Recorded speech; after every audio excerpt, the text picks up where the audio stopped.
How's it going, everyone? This is Brandon Bassett with Bassett TV, and today I'm going to go over my one-up bike rack I've had for a year now with this bike. I purchased it pretty much at the same time.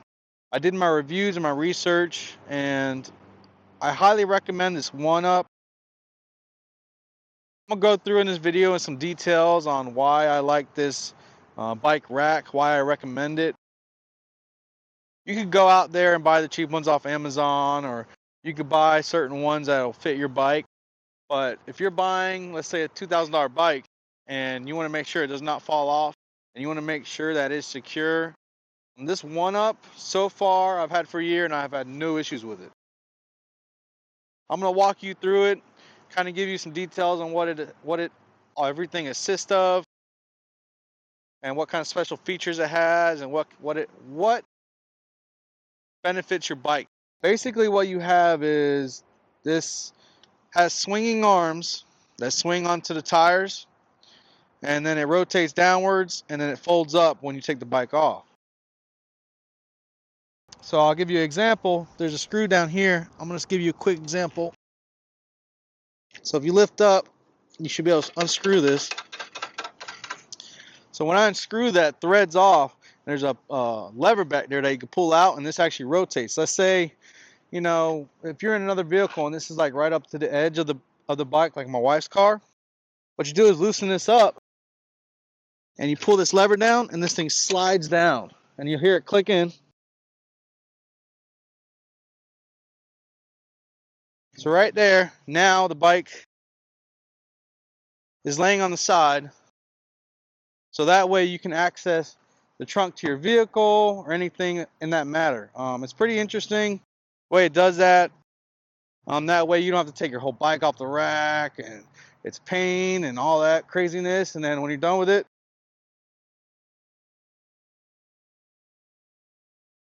slide it up, you'll hear it click in, and you just tighten this little screw down here that I'll show you in a little bit, and then boom, you're done again.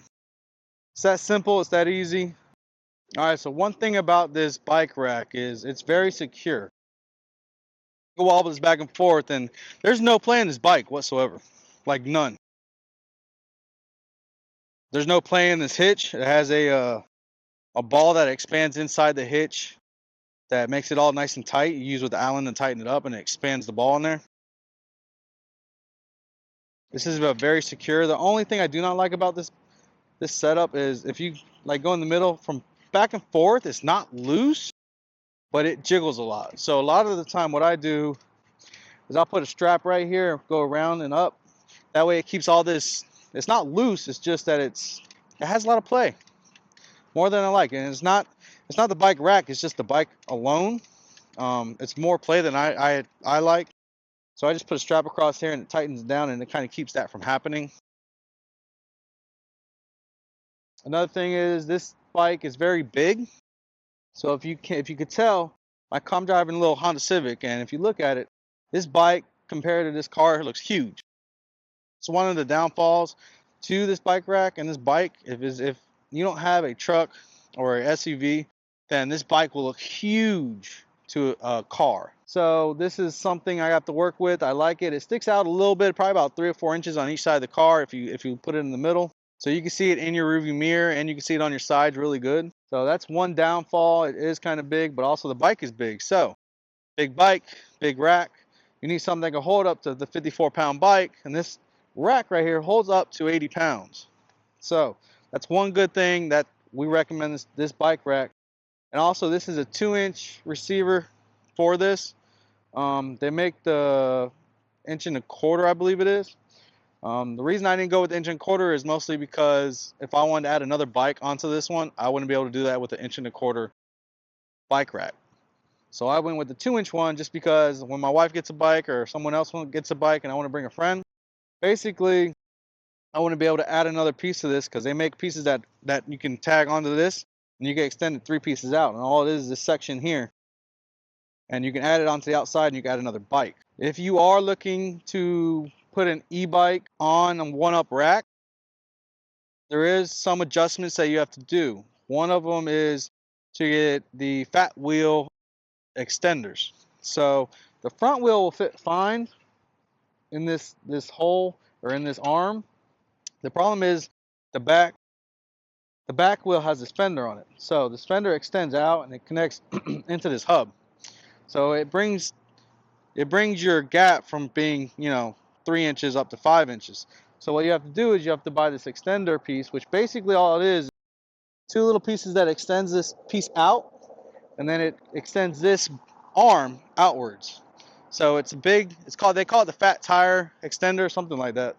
On OneUp, it's on the webpage, and when you order this bike rack, it'll have it in descriptions below saying, hey, people normally buy this with it. So if you are looking to buy an event big tire bike, or if you're looking the Avenger, or even this level, but just because you need it, just because of this frame, this little fender frame that's on here, it sticks out so far.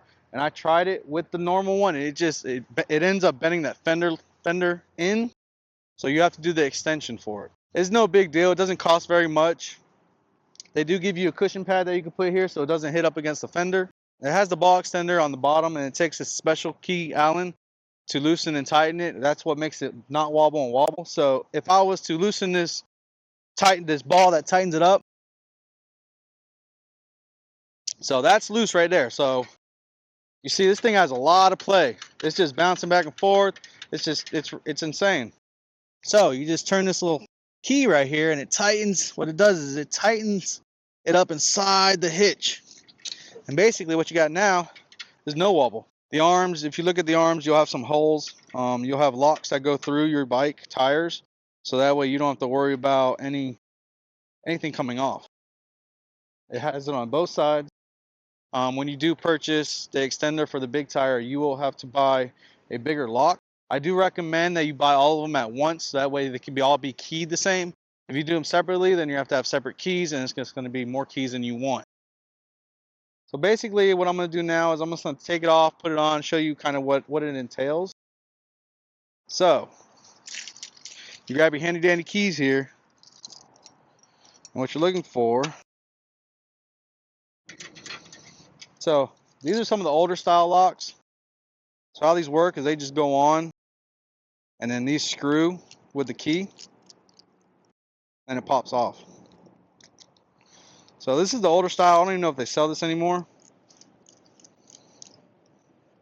It's very simple. And you'll come to this side and you'll do the same thing.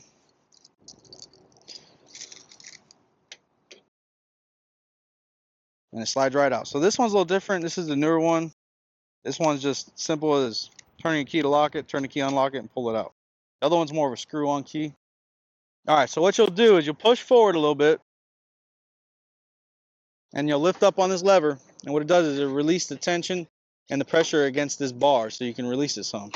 I usually go all the way to the end, and that way this is loose in the front, and then you go do the same thing on the back. This one you don't have to just push forward a little bit, lift up, then pull back. You'll see this bike bounce. But good thing is you can move it backwards and it'll still sit. It still sits on the bike. But because I'm on a little bit of a slanted hill, it kind of wants to roll forward. But that right there is how it's ready to come out. So from here, all you would do is grab it. Now this is a 54-pound bike, so it is a little heavy, and it is going to be on the heavier side if you are an older person or if you are disabled. This will be extremely hard to get off. Basically, you slide it one way. You either slide it all the way back or all the way forward, and you just lift off one side and then pull back the front and then pull it down, and there you go. Now you're off. So this is what it looks like without the bike. You can see how wide it is. There you go. So this is, from one side all the way to the other. But in order to fold this up, it's very simple. All you do is take this, push down, come to the other side, push down, and now you can go on your bike ride. You can do whatever you want to do. If you don't want to leave this down like this, another way is to loosen this back up, pull this bar back again, and then lift up.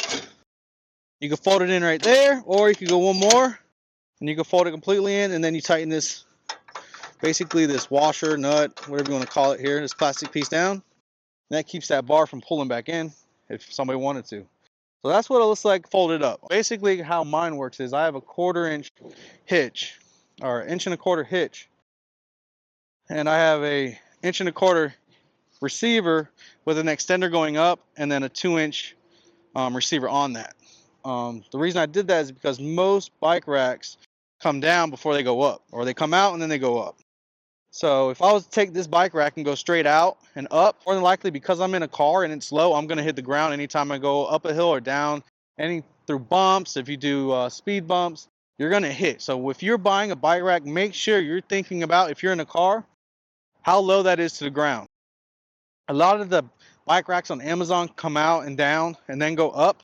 From my experience and looking at these and seeing what I needed, I'd highly recommend getting an extender to come up. This is what I have. So 1.25 hitch to 1.25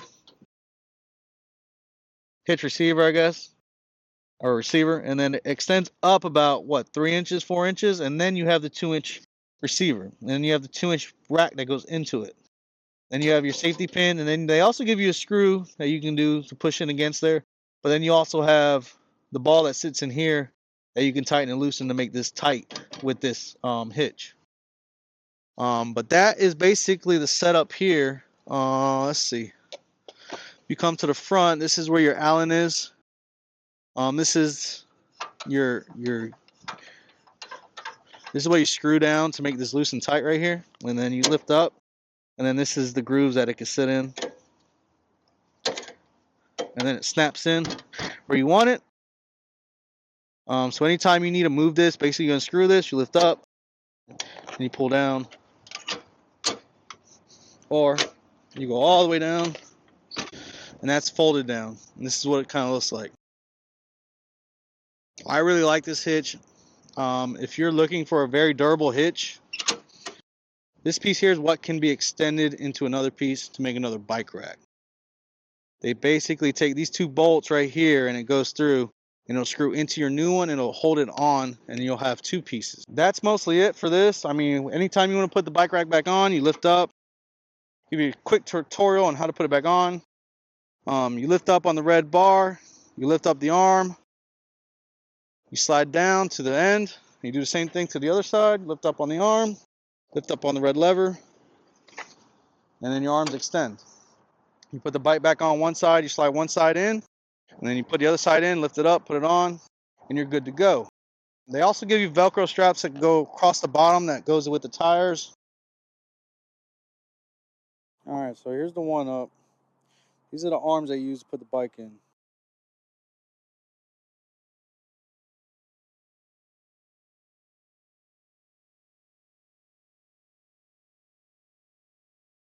So this has the Fat Boy extender here. It also has an extension here. The extension here. This is the normal size. So if you got a fat tired e-bike, you have to put these extenders on, which they sell. This would be that nut that you tighten and loosen here.